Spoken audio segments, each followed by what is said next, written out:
नांदेड शहरातील 17 नाल्यांचे घाण पाणी थेट गोदावरी नदीत मिसळत असल्यानं पवित्र गोदावरी नदीची गटारगंगा झालीय। नदीत नाल्यांचे पाणी मिसळू नये यापूर्वी कोट्यवधी रुपये खर्चून करण्यात आलेली योजना काही दिवसातच बंद पडली। आता पुन्हा नव्याने 17 कोटी रुपये खर्चून नवीन उपाययोजना केली जात आहे। पूर्वी नदीपत्राच्या जवळच पाईपलाईन टाकण्यात आल्यानं ही पाईपलाईन नदीला पाणी आल्यानंतर गाळ साचून निकामी झाली होती। आता थोड्या वरच्या बाजूस नवीन पाईपलाईन टाकली जात आहे। 3 नाल्यांसाठी पॉकेट एसटीपी करण्यात आलाय, तर 14 नाल्यांचे पाणी पाईपलाईनद्वारे बोंढार येथील एसटीपीमध्ये नेला जाऊन घाण पाण्यावर शुद्धीकरणाची प्रक्रिया करण्यात येणार आहे। नव्याने करण्यात येणारी पाईपलाईन अत्यंत निकृष्ट दर्जाची असून काम पूर्ण झाले असतानाही नाल्यांचे पाणी नदीत मिसळत असल्याची तक्रार नगरसेविकेने थेट उपमुख्यमंत्री एकनाथ शिंदे यांच्याकडे केली आहे। नव्यानेच काम झालेले असतानाही घाण पाणी नदीत मिसळत असल्यानं कामाची चौकशी करण्याची मागणी उपमुख्यमंत्र्यांकडे करण्यात आली आहे।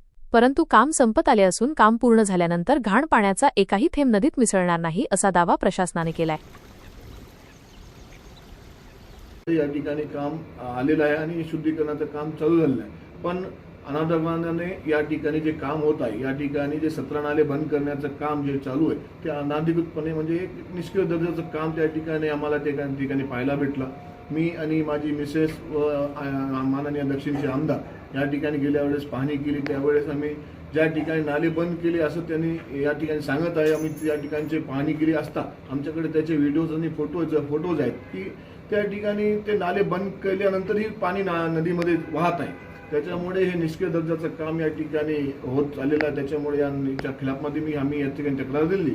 माझे जे मिसेस नगरसेविका नीलम गोरखुदे यांनी या ठिकाणी माननीय आयुक्त साहेबांना तक्रार दिलेली आहे की आपण जे बी संबंधित गुत्तेदार आहे त्याचं बिल या ठिकाणी देण्यात येऊ नये, कारण की ते पूर्ण काम जर या ठिकाणी होत नसेल तर त्याचं बिल त्यांना देण्यात येऊ नये। पूर्ण काम झाल्यावरच त्याचं बिल या ठिकाणी देण्यात यावं, जेणेकरून 17चे 17 नाले ज्यावेळेस बंद होतील आणि नदी शुद्धीकरण या ठिकाणी होईल त्यावेळेसच या संबंधित गुत्तेदाराला बिल देण्यात यावं।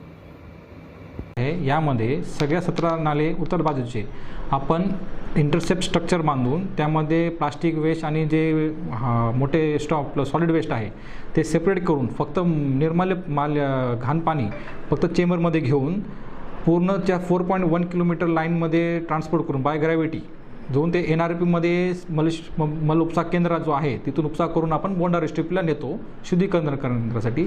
मल शुद्धी केंद्रात बसून आपण काही पाणी शेतकऱ्यांना देतो शुद्धीकरण करून आणि बाकीचं पाणी आपण नदीमध्ये परत सोडतो, स्वच्छ पाणी। यामध्ये आपलं आता सध्याचे काम 90% 95% पूर्ण झाले असून त्यामधले 17पैकी 14 नाले आपण ऑलरेडी इंटरसेप्ट स्ट्रक्चरने हे केलेलं आहे। गव्हर्नर घाटपासून आपल्याला बंदा घाटपर्यंत हे आपल्या पवित्र गुरुद्वारा असल्यामुळे नदीकाठचा त्यामध्ये आपलं तिथे खोदकाम करता आलं नसल्यामुळे ते आपण इथे बंदा घाट येथे पॉकेट एसटीपीचा निर्णय घेतलेला आहे। तो पण आपला मलश उपसा केंद्रात ऑलरेडी झालेला आहे आणि आपला जुना 500 किडलीचा पण प्लांट आहे तिथे। काही पुढच्या महिन्यामध्ये आपला तिथं प्लांट 2.5 MMTचा प्लांट इन्स्टॉल होईल आणि ह्या तिन्ही नाल्याचं पाणी आपल्या शुद्धीकरण करूनच आपण परत नदीमध्ये सोडणार आहोत। अशा प्रकारे उत्तर साईडचे सगळे 17च्या 17 नाले मल शुद्धीकरण करूनच आपण नदीमध्ये परत सोडणार आहोत आणि येत्या उन्हाळ्याच्या अगोदर हे पूर्ण एकही थेंब नाल्याचं पाणी आपल्या नदीमध्ये मिसळणार नाही उत्तर बाजूचे, याचं आपल्याला नांदेड महापालिका पूर्ण काळजी करेल। या